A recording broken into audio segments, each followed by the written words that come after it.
Black Elk Speaks by John G. Neihardt, Part 2, Chapter 3, The Great Vision. What happened after that until the summer I was 9 years old is not a story. There were winters and summers, and they were good, for the Wasichus had made their iron road along the Platte and traveled there. This had cut the bison herd in two, but those that stayed in our country with us were more than could be counted, and we wandered without trouble in our land.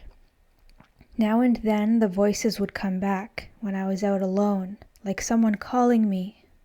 But what they wanted me to do I did not know. This did not happen very often, and when it did not happen, I forgot about it, for I was growing taller and was riding horses now, and could shoot prairie chickens and rabbits with my bow. The boys of my people began very young to learn the ways of men, and no one taught us. We just learned by doing what we saw, and we were warriors at a time when boys now are like girls. It was the summer when I was 9 years old, and our people were moving slowly towards the Rocky Mountains. We camped one evening in a valley beside a little creek just before it ran into the greasy grass, and there was a man by the name of Manhip who liked me and asked me to eat with him in his teepee. While I was eating, a voice came and said, "It is time. Now they are calling you." The voice was so loud and clear that I believed it, and I thought I would just go where it wanted me to go. So I got right up and started. As I came out of the teepee, both my thighs began to hurt me, and suddenly it was like waking from a dream, and there wasn't any voice. So I went back into the teepee, but I didn't want to eat. Manhip looked at me in a strange way and asked me what was wrong. I told him that my legs were hurting me. The next morning, the camp moved again, and I was riding with some boys. We stopped to get a drink from a creek, and when I got off my horse, my legs crumpled under me, and I could not walk. So the boys helped me up and put me on my horse, and when we camped again that evening, I was sick. The next day the camp moved on to where the different bands of our people were coming together, and I rode in a pony drag, for I was very sick. Both my legs and both my arms were swollen badly, and my face was all puffed up.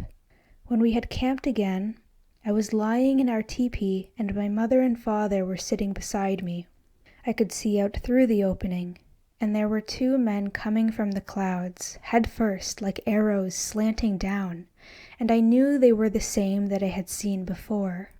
Each now carried a long spear, and from the points of these a jagged lightning flashed. They came clear down to the ground this time, and stood a little way off and looked at me and said, "Hurry, come, your grandfathers are calling you." Then they turned and left the ground like arrows slanting upward from the bow. When I got up to follow, my legs did not hurt me any more, and I was very light. I went outside the teepee, and yonder where the men with flaming spears were going, a little cloud was coming very fast. It came and stooped and took me and turned back to where it came from, flying fast. And when I looked down, I could see my mother and my father yonder, and I felt sorry to be leaving them. Then there was nothing but the air and the swiftness of the little cloud that bore me, and those two men still leading up to where white clouds were piled like mountains on a wide blue plain, and in them thunder beings lived and leaped and flashed. Now suddenly there was nothing but a world of cloud, and we three were there alone in the middle of a great white plain with snowy hills and mountains staring at us, and it was very still, but there were whispers. Then the two men spoke together, and they said, "Behold him, the being with 4 legs." I looked and saw a bay horse standing there, and he began to speak. "Behold me," he said. "My life history you shall see." Then he wheeled about to where the sun goes down and said, "Behold them, their history you shall know." I looked, And there were 12 black horses yonder, all abreast, with necklaces of bison hoofs. And they were beautiful, but I was frightened, because their manes were lightning, and there was thunder in their nostrils. Then the bay horse wheeled to where the great white giant lives, the north, and said, Behold! And yonder there were 12 white horses all abreast. Their manes were flowing like a blizzard wind, and from their noses came a roaring, and all about them white geese soared and circled. Then the bay wheeled round to where the sun shines continually, the east, and bade me look. And there 12 sorrel horses, with necklaces of elk's teeth, stood abreast with eyes that glimmered like the daybreak star, and manes of morning light. Then the bay wheeled once again to look upon the place where you are always facing, the south. And yonder stood 12 buckskins, all abreast with horns upon their heads, and manes that lived and grew like trees and grasses. And when I had seen all these, the bay horse said, Your grandfathers are having a council. These shall take you, so have courage. Then all the horses went into formation, 4 abreast, the blacks, the whites, the sorrels, and the buckskins, and stood behind the bay, who turned now to the west and neighed. And yonder suddenly the sky was terrible with a storm of plunging horses, in all colors, that shook the world with thunder neighing back. Now turning to the north the bay horse whinnied, and yonder all the sky roared with a mighty wind of running horses in all colors, neighing back. And when he whinnied to the east, there too the sky was filled with glowing clouds of manes and tails of horses in all colors, singing back. Then to the south he called, and it was crowded with many-colored happy horses, nickering. Then the bay horse spoke to me again and said, See how your horses all come dancing. I looked, and there were horses, horses everywhere, a whole sky full of horses dancing round me. Make haste, the bay horse said, and we walked together side by side, while the blacks, the whites, the sorrels, and the buckskins followed, marching 4 by 4. I looked about me once again, and suddenly the dancing horses without number changed into animals of every kind, and into all the fowls that are, and these fled back to the 4 quarters of the world from whence the horses came, and vanished. Then as we walked, there was a heaped-up cloud ahead that changed into a tepee, and a rainbow was the open door for it. And through the door I saw 6 old men sitting in a row. The 2 men with the spears now stood beside me, one on either hand, and the horses took their places in their quarters, looking inward 4 by 4. And the oldest of the grandfathers spoke with a kind voice and said, Come right in, and do not fear. And as he spoke, all the horses of the 4 quarters neighed to cheer me. So I went in and stood before the 6, and they looked older than men can ever be, old like hills, like stars. The oldest spoke again. Your grandfathers all over the world are having a council, and they have called you here to teach you. His voice was very kind, but I shook all over with fear now, for I knew that these were not old men, but the powers of the world. And the first was the power of the west, the second of the north, the third of the east, the 4th of the south, the 5th of the sky, the 6th of the earth. I knew this, and was afraid, until the first grandfather spoke again. Behold them yonder where the sun goes down, the thunder beings. You shall see, and have from them my power, and they shall take you to the high and lonely center of the earth that you may see, even to the place where the sun continually shines. They shall take you there to understand. And as he spoke of understanding, I looked up and saw the rainbow leap with flames of many colors over me. Now there was a wooden cup in his hand, and it was full of water, and in the water was the sky. Take this, he said. It is the power to make live, and it is yours.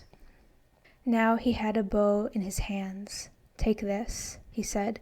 It is the power to destroy, and it is yours. Then he pointed to himself and said, "Look close at him who is your spirit now, for you are his body, and his name is Eagle Wing Stretches." And saying this, he got up very tall and started running toward where the sun goes down. And suddenly he was a black horse that stopped and turned and looked at me. And the horse was very poor and sick. His ribs stood out. Then the second grandfather, he of the north, arose with a herb of power in his hand and said, "Take this and hurry." I took and held it toward the black horse yonder. He fattened and was happy and came prancing to his place again, and was the first grandfather sitting there. The second grandfather, he of the north, spoke again. "Take courage, young brother," he said. "On earth a nation you shall make live, for yours shall be the power of the white giant's wing, the cleansing wind." Then he got up very tall and started running toward the north, and when he turned toward me it was a white goose wheeling. I looked about me now, and the horses in the west were thunders, and the horses of the north were geese. And the second grandfather sang 2 songs that were like this: "They are appearing, may you behold. They are appearing, may you behold. The thunder nation is appearing, behold. They are appearing, may you behold. They are appearing, may you behold. The white geese nation is appearing, behold." And now it was the third grandfather who spoke, he of where the sun shines continually. "Take courage, young brother," he said, "for across the earth they shall take you." Then he pointed to where the daybreak star was shining, and beneath the star 2 men were flying. "From them you shall have power," he said, "from them who have awakened all the beings of the earth with roots and legs and wings." And as he said this, he held in his hand a peace pipe, which had a spotted eagle outstretched upon the stem. And this eagle seemed alive, for it was poised there, fluttering, and its eyes were looking at me. "With this pipe," the grandfather said, "you shall walk upon the earth, and whatever sickens there you shall make well." Then he pointed to a man who was bright red all over, the color of good and of plenty. And as he pointed, the red man lay down and rolled and changed into a bison, that got up and galloped toward the sorrel horses of the east, and they too turned to bison, fat and many. And now the fourth grandfather spoke, he of the place where you are always facing, the south, whence comes the power to grow. "Younger brother," he said, "with the powers of the 4 quarters you shall walk, a relative. Behold, the living center of a nation I shall give you, and with it many you shall save." And I saw that he was holding in his hand a bright red stick that was alive. And as I looked, it sprouted at the top and sent forth branches. And on the branches many leaves came out and murmured, and in the leaves the birds began to sing. And then for just a little while I thought I saw beneath it in the shade the circled villages of people, and every living thing with roots or legs or wings, and all were happy. "It shall stand in the center of the nation's circle," said the grandfather, "a cane to walk with and a people's heart, and by your powers you shall make it blossom." Then when he had been still a little while to hear the birds sing, he spoke again. "Behold, the earth." So I looked down and saw it lying yonder like a hoop of peoples, and in the center bloomed the holy stick that was a tree, and where it stood there crossed 2 roads, a red one and a black. From where the giant lives, the north, to where you always face, the south, the red road goes, the road of good. The grandfather said, "And on it shall your nation walk. The black road goes from where the thunder beings live, the west, to where the sun continually shines, the east. A fearful road, a road of troubles and of war. On this also you shall walk, and from it you shall have the power to destroy a people's foes. In 4 sense you shall walk the earth with power." I think he meant that I should see 4 generations, counting me, and now I am seeing the 3rd. Then he rose very tall and started running toward the south, and was an elk. And as he stood among the buckskins yonder, they too were elks. Now the fifth grandfather spoke, the oldest of them all, the spirit of the sky. "My boy," he said, "I have sent for you, and you have come. My power you shall see." He stretched his arms and turned into a spotted eagle hovering. "Behold," he said, "all the wings of the air shall come to you, and they and the winds and the stars shall be like relatives. You shall go across the earth with my power." Then the eagle soared above my head and fluttered there, and suddenly the sky was full of friendly wings, all coming toward me. Now I knew the sixth grandfather was about to speak, he who was the spirit of the earth, and I saw that he was very old, but more as men are old. His hair was long and white, his face was all in wrinkles, and his eyes were deep and dim. I stared at him, for it seemed I knew him somehow, and as I stared he slowly changed, for he was growing backwards into youth, and when he had become a boy, I knew that he was myself, with all the years that would be mine at last. When he was old again, he said, "My boy, have courage, for my power shall be yours, and you shall need it, for your nation on the earth will have great troubles. Come." He rose and tottered out through the rainbow door, and as I followed, I was riding on the bay horse who had talked to me at first and led me to that place. Then the bay horse stopped and faced the black horses of the west, and a voice said, "They have given you the cup of water to make live. They have given you the cup of water to make live the greening day, and also the bow and arrow to destroy." The bay neighed, and the 12 black horses came and stood behind me, 4 abreast. The bay faced the sorrels of the east, and I saw that they had morning stars upon their foreheads, and they were very bright. And the voice said, "They have given you the sacred pipe.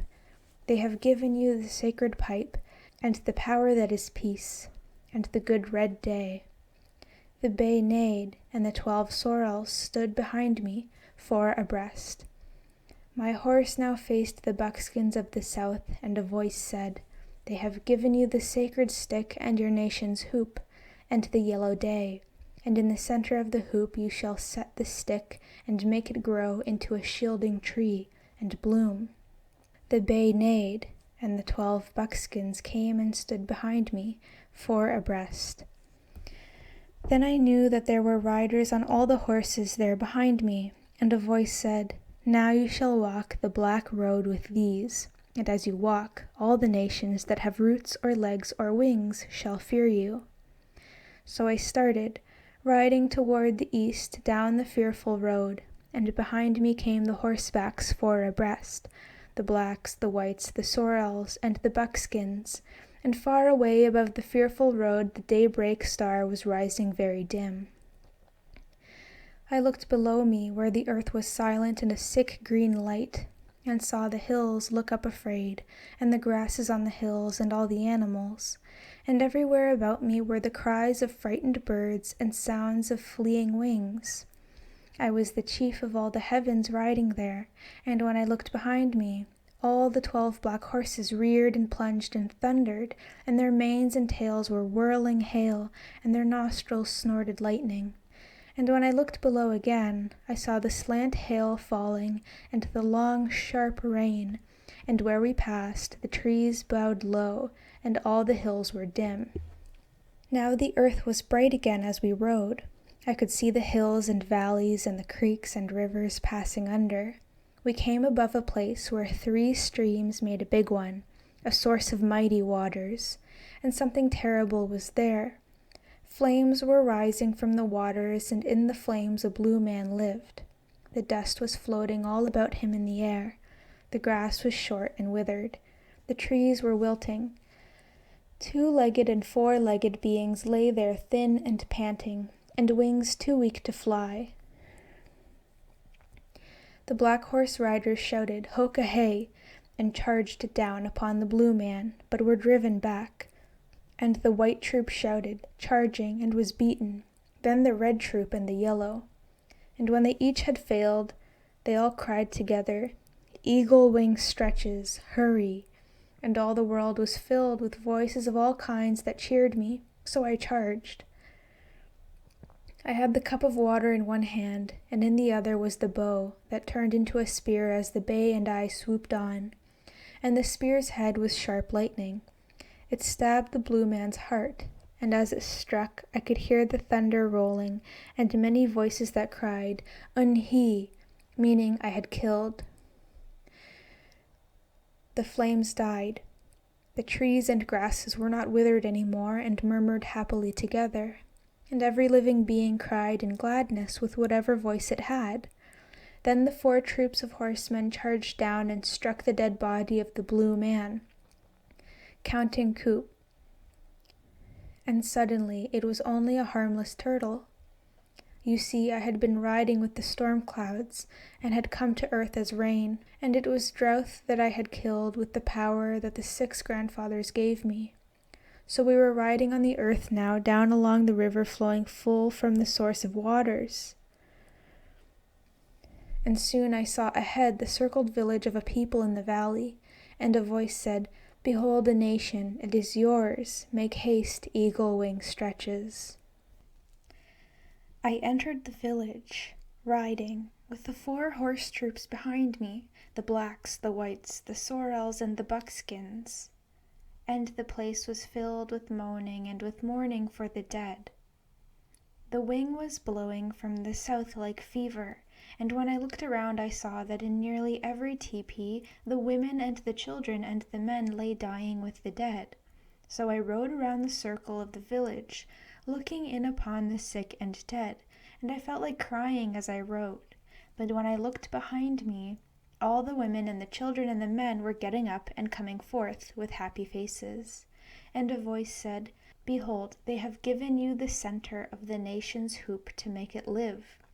So I rode to the center of the village with the horse troops in their quarters round about me, and there the people gathered.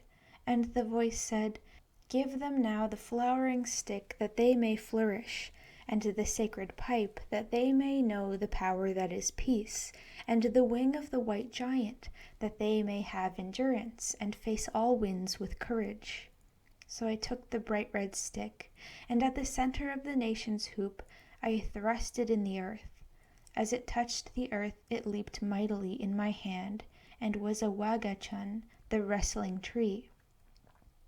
Very tall and full of leafy branches, and of all birds singing, and beneath it all the animals were mingling with the people like relatives and making happy cries.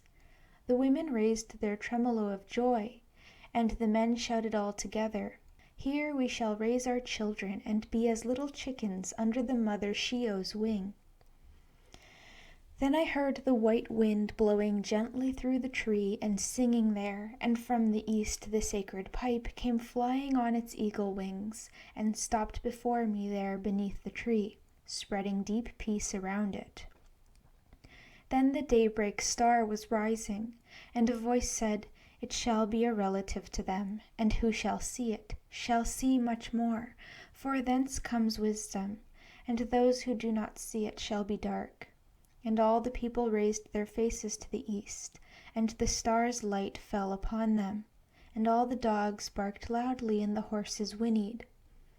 Then when the many little voices ceased, the great voice said, "Behold the circle of the nation's hoop, for it is holy, being endless, and thus all powers shall be one power in the people without end. Now they shall break camp and go forth upon the red road, and your grandfathers shall walk with them." So the people broke camp and took the good road with the white wing on their faces, and the order of their going was like this. First the black horse riders with the cup of water, and the white horse riders with the white wing and the sacred herb, and the sorrel riders with the holy pipe, and the buckskins with the flowering stick. And after these the little children and the youths and maidens followed in a band. Second came the tribe's 4 chieftains, and their band was all young men and women. Third, the nation's 4 advisers, leading men and women neither young nor old. Fourth, the old men hobbling with their canes and looking to the earth. Fifth, old women hobbling with their canes and looking to the earth. Sixth, myself all alone upon the bay with the bow and arrows that the first grandfather gave me. But I was not the last, for when I looked behind me there were ghosts of people like a trailing fog as far as I could see, grandfathers of grandfathers and grandmothers of grandmothers without number. And over these a great voice, the voice that was the South, lived, and I could feel it silent. And as we went, the voice behind me said, "Behold a good nation walking in a sacred manner in a good land." Then I looked up and saw that there were 4 ascents ahead, and these were generations I should know. Now we were on the first ascent, and all the land was green, and as the long line climbed, all the old men and women raised their hands, palms forward, to the far sky yonder, and began to croon a song together, and the sky ahead was filled with clouds of baby faces. When we came to the end of the first ascent, we camped in the sacred circle as before, and in the center stood the holy tree, and still the land about us was all green. Then we started on the second ascent, marching as before, and still the land was green, but it was getting steeper. And as I looked ahead, the people changed into elks and bison and all 4-footed beings, and even into fowls, all walking in a sacred manner on the good red road together, and I myself was a spotted eagle soaring over them. But just before we stopped to camp at the end of that ascent, all the marching animals grew restless and afraid that they were not what they had been, and began sending forth voices of trouble, calling to their chiefs. And when they camped at the end of that ascent, I looked down and saw that leaves were falling from the holy tree. And the voice said, "Behold your nation, and remember what your 6 grandfathers gave you, for thenceforth your people walk in difficulties." Then the people broke camp again, and saw the black road before them towards where the sun goes down, and black clouds coming yonder, and they did not want to go, but they could not stay.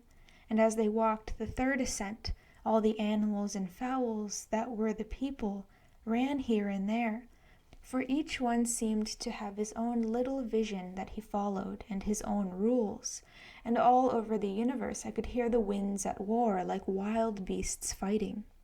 And when we reached the summit of the third ascent and camped, the nation's hoop was broken like a ring of smoke that spreads and scatters, and the holy tree seemed dying, and all its birds were gone. And when I looked ahead, I saw that the 4th ascent would be terrible. Then when the people were getting ready to begin the 4th ascent, the voice spoke like someone weeping, and it said, "Look there upon your nation." And when I looked down, the people were all changed back to human, and they were thin, their faces sharp, for they were starving. Their ponies were only hide and bones, and the holy tree was gone. And as I looked and wept, I saw that there stood on the north side of the starving camp a sacred man who was painted red all over his body, and he held a spear as he walked into the center of the people, and there he lay down and rolled. And when he got up, it was a fat bison standing there, and where the bison stood, a sacred herb sprang up right where the tree had been in the center of the nation's hoop. The herb grew and bore 4 blossoms on a single stem while I was looking, a blue, a white, a scarlet, and a yellow, and the bright rays of these flashed to the heavens. I know now what this meant, that the bison were the gift of a good spirit and were our strength, but we should lose them, and from the same good spirit we must find another strength. For the people all seemed better when the herb had grown and bloomed, and the horses raised their tails and neighed and pranced around, and I could see a light breeze going from the north among the people like a ghost. And suddenly the flowering tree was there again at the center of the nation's hoop, where the 4-rayed herb had blossomed. I was still the spotted eagle floating, and I could see that I was already in the 4th ascent, and the people were camping yonder at the top of the 3rd long rise. It was dark and terrible about me, for all the winds of the world were fighting. It was like rapid gunfire, and like whirling smoke, and like women and children wailing, and like horses screaming all over the world. I could see my people yonder running about, setting the smoke flap poles and fastening down their teepees against the wind, for the storm cloud was coming on them very fast and black. And there were frightened swallows without number fleeing before the cloud. Then a song of power came to me, and I sang it there in the midst of that terrible place where I was. It went like this: "A good nation I will make live. This the nation above has said. They have given me the power to make over." And when I had sung this, a voice said, "To the four quarters you shall run for help, and nothing shall be strong before you. Behold him." Now I was on my bay horse again, because the horse is of the earth, and it was there my power would be used. And as I obeyed the voice and looked, there was a horse all skin and bones yonder in the west, a faded brownish black. And a voice there said, "Take this and make him over." And it was the four-rayed herb that I was holding in my hand. So I rode above the poor horse in a circle, and as I did this I could hear the people yonder calling for spirit power. "Ahay, ahay, ahay, ahay." Then the poor horse neighed and rolled and got up, and he was a big shiny black stallion with dapples all over him, and his mane about him like a cloud. He was the chief of all the horses, and when he snorted it was a flash of lightning, and his eyes were like the sunset star. He dashed to the west and neighed, and the west was filled with the dust of hoofs, and horses without number, shiny black, came plunging from the dust.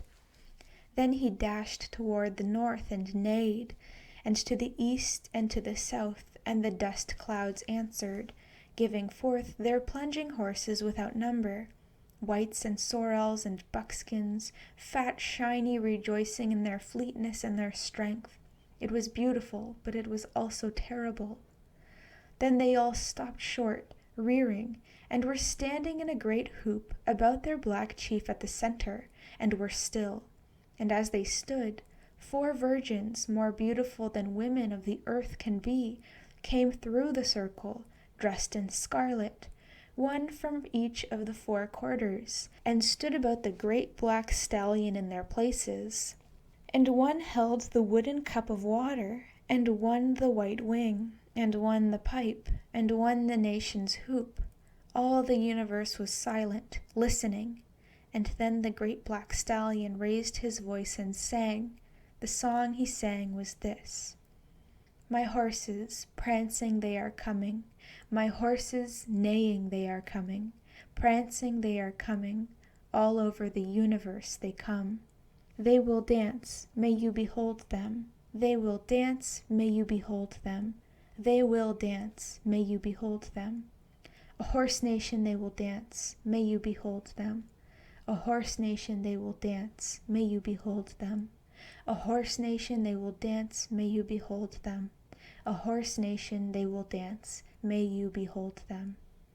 His voice was not loud, but it went all over the universe and filled it. There was nothing that did not hear, and it was more beautiful than anything can be.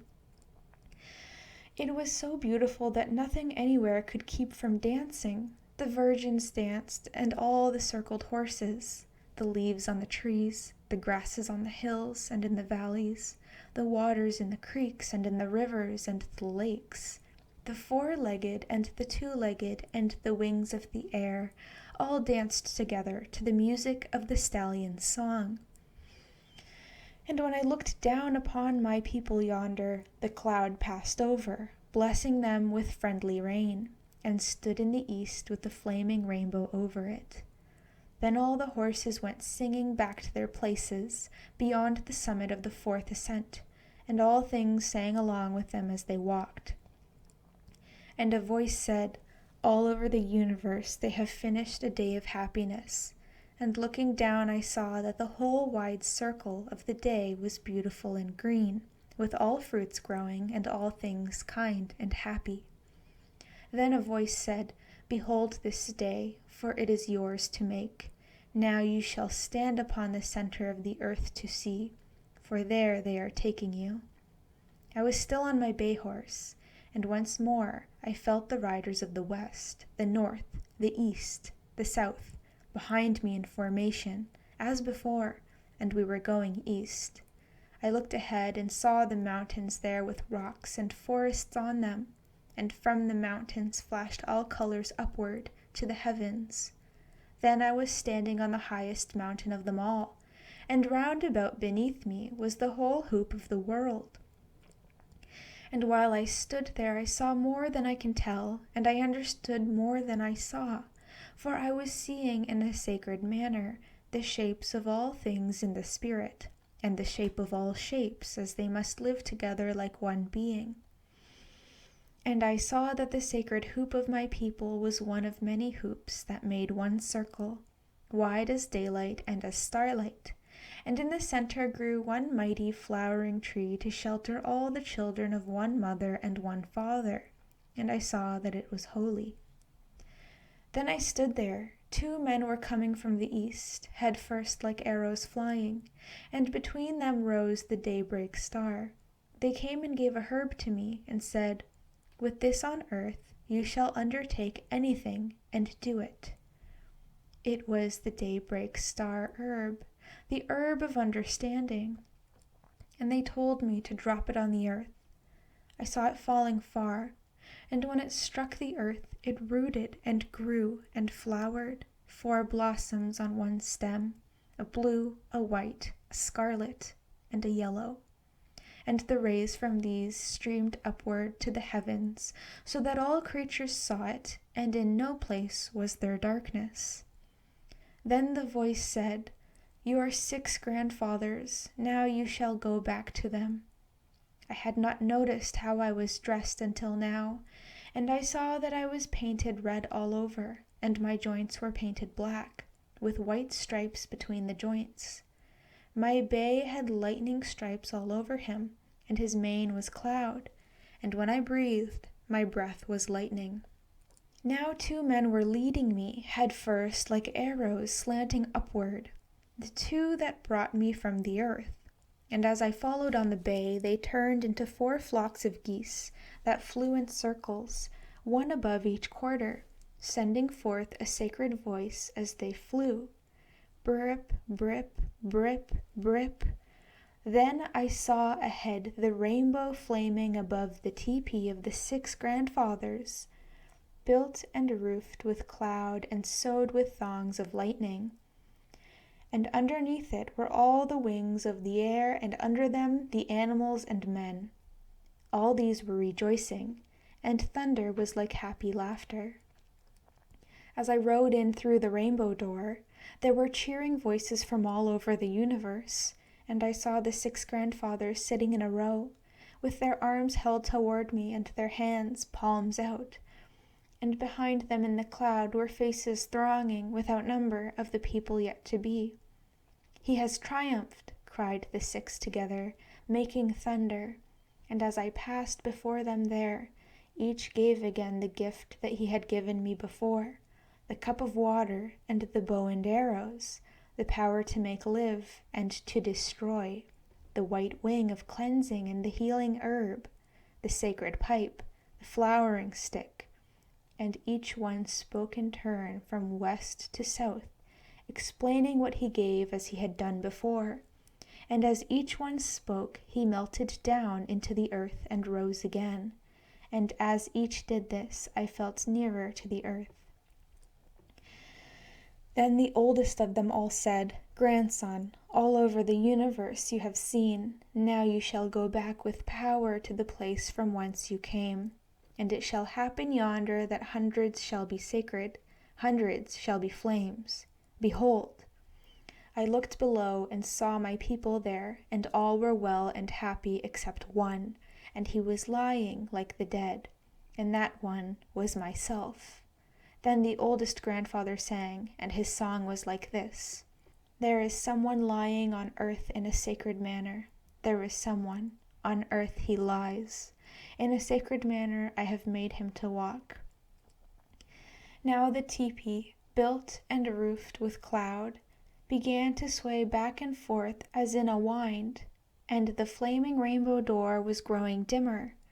I could hear voices of all kinds crying from outside. Eagle wing stretches is coming forth. Behold him.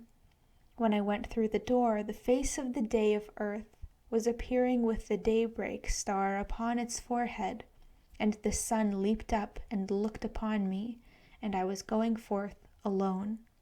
And as I walked alone, I heard the sun singing as it arose, and it sang like this: With visible face I am appearing, in a sacred manner I appear, for the greening earth a pleasantness I make. The center of the nation's hoop I have made pleasant. With visible face behold me. The four-leggeds and two-leggeds I have made them to walk. The wings of the air I have made them to fly. With visible face I appear. My day I have made it holy. When the singing stopped, I was feeling lost and very lonely. Then a voice above me said, "Look back." It was a spotted eagle that was hovering over me and spoke. I looked, and where the flaming rainbow teepee, built and roofed with cloud, had been, I saw only the tall rock mountain at the center of the world.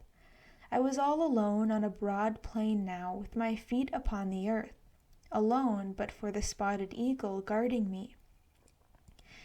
I could see my people's village far ahead, and I walked very fast, for I was homesick now.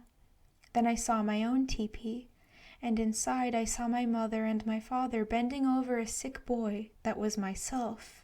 And as I entered the teepee, someone was saying, "The boy is coming to. You had better give him some water." Then I was sitting up, and I was sad, because my mother and my father didn't seem to know I had been so far away. Are you enjoying this reading so far? Welcome to Right Here Audio, the group run by students for students who wish they had someone to read academic literature to them. We read content for anyone who has a hard time reading by themselves. This includes persons with blindness, dyslexia, ADHD, and anyone else who could use some support. Do you have anything you would like us to read for you? Comment down below and we'll get started. For those of you who have supported us since day one, we are so grateful for your support. And if you're new or haven't subscribed yet, join our small community dedicated to increasing accessibility one small step at a time.